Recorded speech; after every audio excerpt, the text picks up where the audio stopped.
Well, hello everyone. Welcome to another episode of Betrayer. And we are on the Sentry Post map, and we just found a shadow.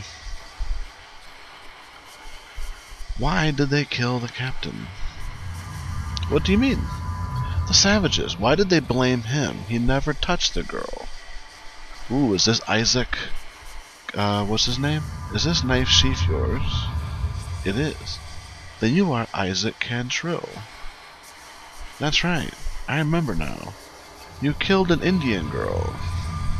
The captain swore he'd hang any man that ravished a savage woman. She would have told someone what was done to her. You raped her? We both did. Me and Samuel. Samuel? What happened to you? I remember a savage showing me a finger with a ring on it. It's the captain's ring. So we ask why he killed him, and he says revenge for his sister. I tell him the captain never touched her. It was me. Next thing I knew, I was on the ground and he was plunging his knife down again and again. Well, can you blame him? You know, these guys... Well, let's go up there to the north here.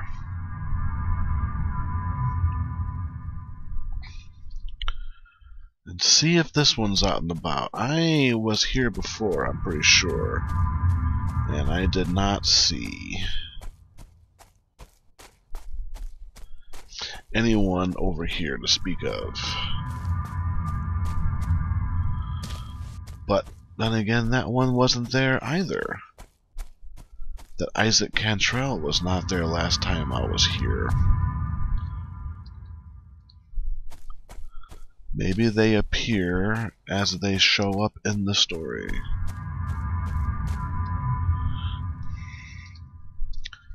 Then again, maybe not.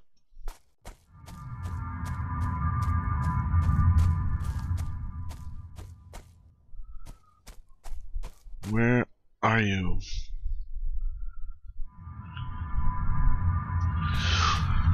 Well, I guess this one would be here.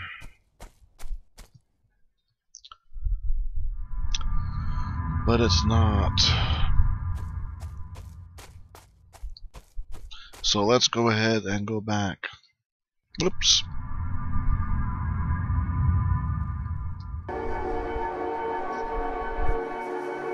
Let's talk to Mr. Mallard here before we go. You raped the Indian girl. I suppose I did. I can remember her lying there watching me. Why me? Why not Isaac? She was naked except for one shoe. She was bleeding bad from where Isaac stabbed her. She was trying to say something, but all that came out of her mouth was bloody bubbles. I didn't like the way she was staring at me, so I ran away. Richard Wilkinson was killed in retaliation for what was done to her. They wanted revenge, but he told them he would find the culprit himself and see him hanged in accordance with English law.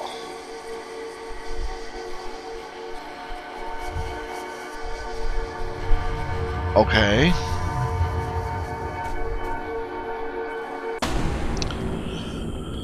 Alright, so I suppose I have to go visit every place and find every wraith again to see if any new information prompts them to be a little more chatty. Okay, here we go. We found the girl who was burned. Why did he forsake me? Who? The master. Who do you mean? Mr. Hammond Tobias. There's a new one. You are Emma Clark. Yeah, I remember now. Calvin Stevens saw you standing by the fence with bloody hands when his wife was trampled. I remember walking back toward the fort through the woods with Tobias.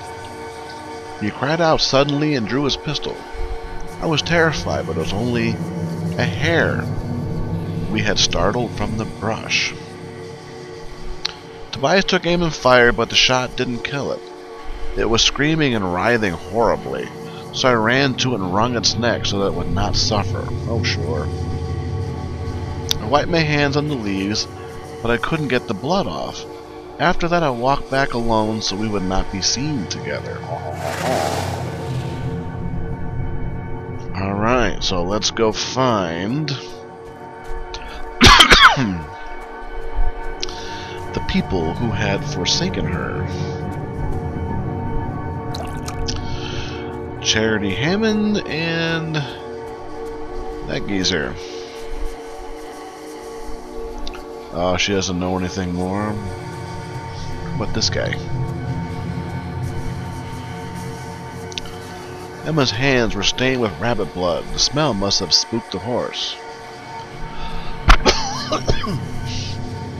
Yet only that morning Winifred told me the girl had stolen a child and bewitched a gentleman of the colony. What happened cannot have been chance. Whose child was stolen? Charity Hammond's, and it was her husband who was bewitched. She testified to it. Methinks Charity Hammond's husband and Emma Clark were having a thing. You testified that Emma stole your child and bewitched your husband. I only told the truth, that I lost the child I was carrying shortly after Emma came to work for me, and that I was desperate to conceive again. But Tobias would not lie with me. In the end, he gave Emma what should have been mine. She was pregnant. You didn't claim it was witchcraft? No, though I didn't claim it wasn't. But it was Tobias who truly sealed her fate, saying that he had been snared by her sorcery and led into iniquity against his will. When he killed himself, some said it was her curse still on him, but it was only guilt for betraying her.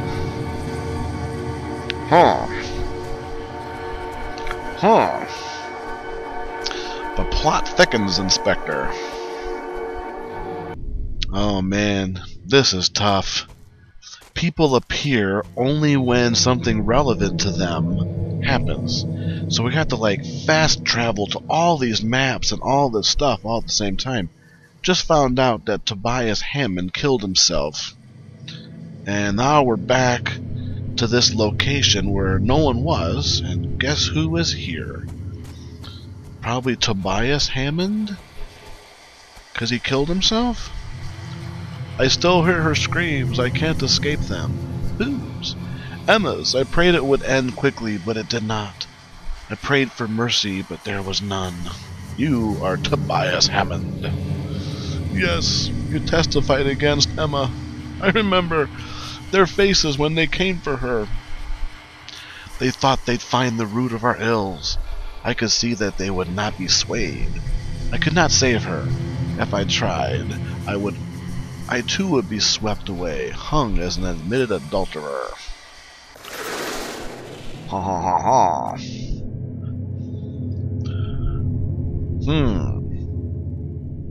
Well. This is crazy, having the bop back and forth all the time? Crying out loud. And you? Anything new from you? Charity Hammond never mentioned witchcraft, for she did not believe that Emma used sorcery. Yet she did not protest when others accused the girl. Could she have truly been so spiteful? Tobias Hammond only testified against Emma to save himself from being punished for adultery. He took his own life soon after she was executed, answering one act of selfish cowardice with another. Investigation completed. How about that?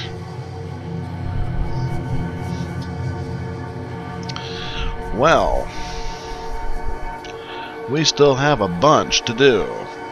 So, why don't you guys go to sleep for a few minutes? Okay, miraculously another guy has shown up.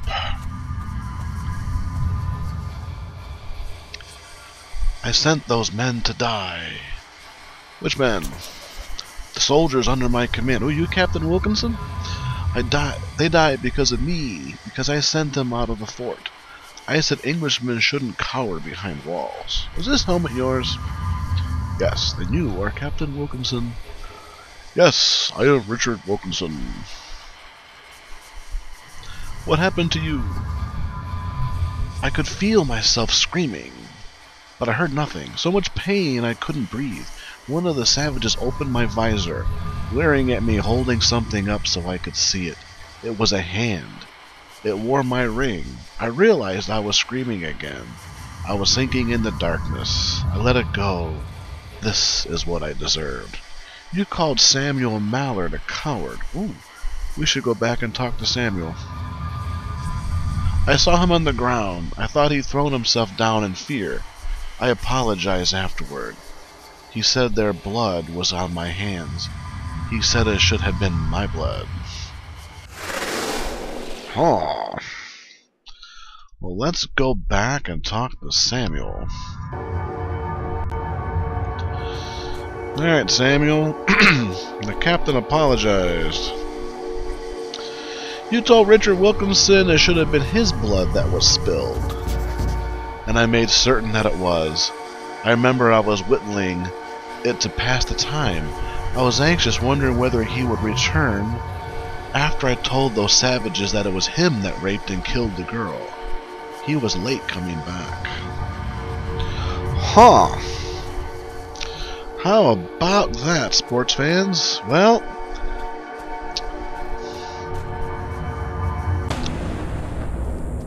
let us recap. We had... Oh, why there wasn't Captain Wilkinson? Oh, he is. Indian Girl. Emma Clark, not done. Winifred Stevens is done. Catherine... Okay. So, let's see. We've got Fort St. George and a couple of Fort Hopes. So let's go to Fort St. George. Okay, we're back at Fort St. George and we are talking to Charity Hammond. Why did you let Emma die? I remember our eyes met for just a moment through the congregation. I called out to her, but she couldn't hear over the shouting and chanting. Then the flames rose up and she started to scream, and I found myself hoping that all would be just as it was before she came into our lives. Alright. I think this one's done. Let's talk to him just to be sure. Nope. Okay. Investigations. Emma Clark. We've got outlying settlements and Fort Hope. Let's try Fort Hope first.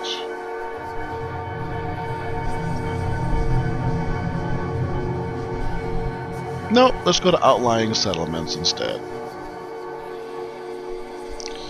Oops, I guess we have to unring the bell. Okay. We're on the outlying settlement map. This seems to be where one of our mysteries, Catherine Archard, whatever her name is. So let us bop back and forth between these spirits and see if we can resolve this one. Not yet.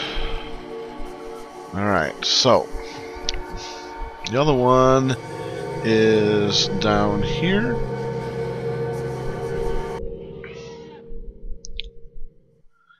And this person is to our right. Oh.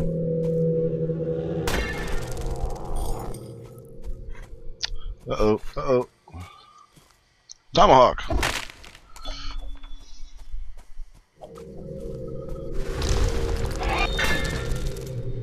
You guys have really got to stop scaring me like this. There you are. Let's take care of this geezer. Here you are.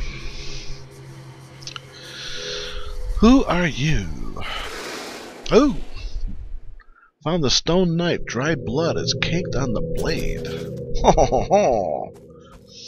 Well, let us fast travel back up here and see if this guy recognizes this thing.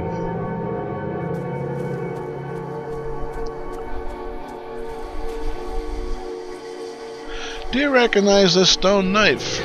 I remember now. Boy, these guys have horrible memories. I remember staring down at Catherine, wondering how it had come to this, wondering what I had done, or what I had failed to do. I saw that she was clutching my gold ring, the one Jeffrey Hunt had taken from me when I told him never to hurt her again. He seized my arm and pulled the ring off, saying next time I threatened him, it would cost me more than a trinket. I remember him writhing on the ground, moaning in agony. I could see he was dying, but I stayed with him until the end to make sure.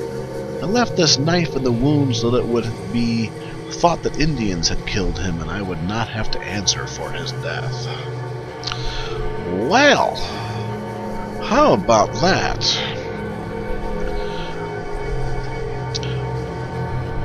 So, now, Philippa Markley, and we have to find out why she was chained to a tree. So let us go to Fort Hope. Well, we are at Fort Hope, and we're going into the Nether to solve this mystery. And then apparently, I think she will go with us to the Forbidden Wild. Alright. Seems you have 2 daughters. I did once, but Tabitha is not my daughter anymore. I cast her out from our family. Why? She ran off to the savages. Then that's why you said she wasn't coming home. Philippa confessed she knew Tabitha was fond of a savage boy, that Tabitha had made a pendant from an arrowhead he had given her. That she sometimes left the fort with him alone without chaperone or escort. My wife had hidden these things from me. She had lied to me. I bound her to a tree deep in the forest where no one would hear her screaming when the beast came for her. I told her it was the price of treason. Absolutely. Alright. So, we have solved maybe all of them? No, this one. Maybe this one gets solved when we go. So let us now mute this annoying thing and see what happens when we talk to this fetching little girl in red. You really should be more careful. Here's a trinket to cheer you up. Your father killed your mother. That cannot be. She didn't tell him that Tabitha was in love with an Indian. I didn't think she knew. Your father said that Tabitha ran off to the Indians. Tabitha was very taken with an Indian boy. She sometimes snuck away to see him, but she always returned. Is this Tabitha's arrowhead pendant? Yes, she wore it always, though she was careful to keep it hidden from her father. From our father, knowing he wouldn't approve. I found it near the burning woman. She wasn't burning when I found her. What happened? I remember staggering through the woods, faint from fear and grief, knowing she was near, for so her sorrow called to me. I remember I stumbled and fell. I think I cried out, for the ground was strewn with dead birds. Ugh. I looked around me and beheld the rotting carcasses of rabbits and deer and other beasts of the wood. Then I saw an Indian child and her mother clinging to each other in death. Beyond them were more corpses, their flesh black and their eyes clouded, their faces twisted in fear. I forced myself to walk on despite my horror, picking my way among the dead, choking on the stench of corruption. At last I saw a pillar ahead of me. Someone was bound to it. A woman, head lolled forward, her naked body stained with the blood that had spilled across her. I knew at once it was Tabitha. I stood before her, reeling from the ache of her despair and my own. I raised her face and saw that her throat had been cut open. Ugh. I looked around at all the hapless creatures, beasts and men, drawn by the ache of her suffering and then drowned by it. I could feel the darkness spreading out from her, feeding on the hope it swallowed up. I knew it would never stop, that it would only grow more ravenous. I wept for a long time, then I began to gather branches and pile them at the base of the pillar. I said a prayer and lit a fire, feeding the clothing that had been stripped for her into the flames. As the flames rose up and consumed her, my prayers became pleas. As her flesh blackened and cracked from the heat and dark smoke streamed from her eyes, I begged her to find peace. I begged her to let go of her torment before it consumed us all. You could have told me this at the beginning. Then I felt her anguish become anger. The ache of betrayal became the shrieking of scorn and vengeance. The trees withered, and all that her fury touched turned to cinders.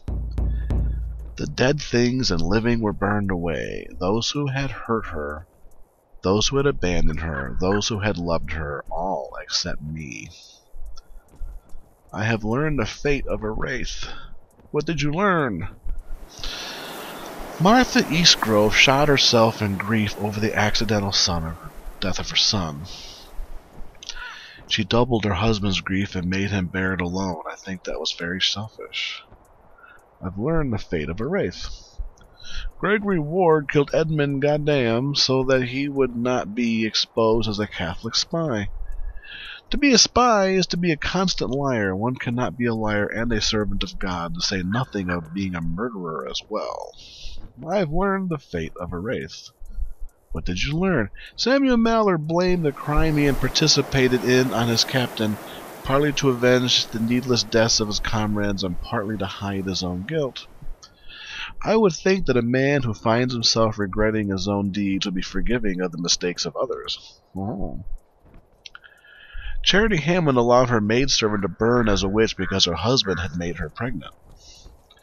Can it be that she thought 2 lives were a fair trade for her shame and sorrow? She was gravely mistaken. Louis Archer killed the man who killed his sister. Then he made himself a murderer to avenge a murder. He prized his desire for vengeance above his neighbor's desire for order and justice. I've learned the fate of a wraith. Osmond Ford cheated in a duel against Roger Emery to avenge his pride. How can a man avenge his pride by sullying it? It seems Isabel Emery was hanged for trying to kill Ford with her father's blade. Though I pity her, it was foolish of her to think she would please her father by resorting to treachery when it was treachery that killed him. Ha ha ha. Barnaby Burden killed Amonute, though it seemed he did not mean to. Imagine there can be no greater grief. I have a gift for you. What is it? Oh, let's see. Arrowhead or Sister War as a pendant? Remind you of her happiness. The bloody arrow that wounded Clement Wright? To remind you of your courage.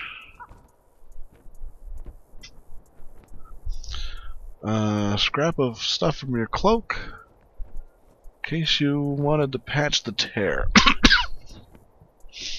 Corn cob. What are you gonna do with the corn cob?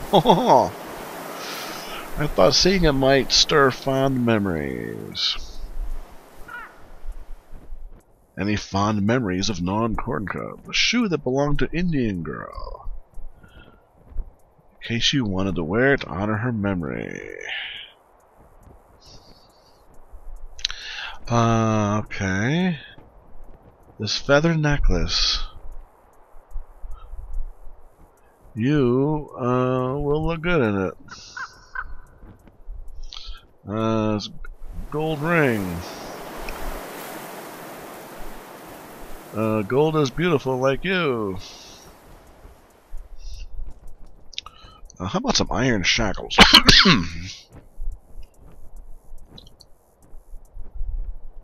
Ooh. Play a game of Rescue the Princess.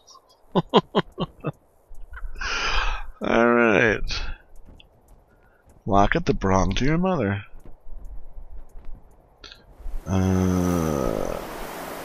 Boy, this is taking forever. I'd enjoy learning to play it. You can entertain me. This Indian headdress.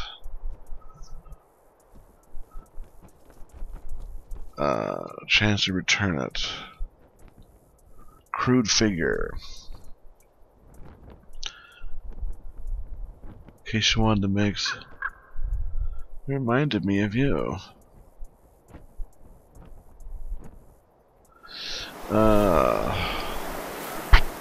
Okay. Okay, folks. Well, this is the end of this episode. We, after long, torturous,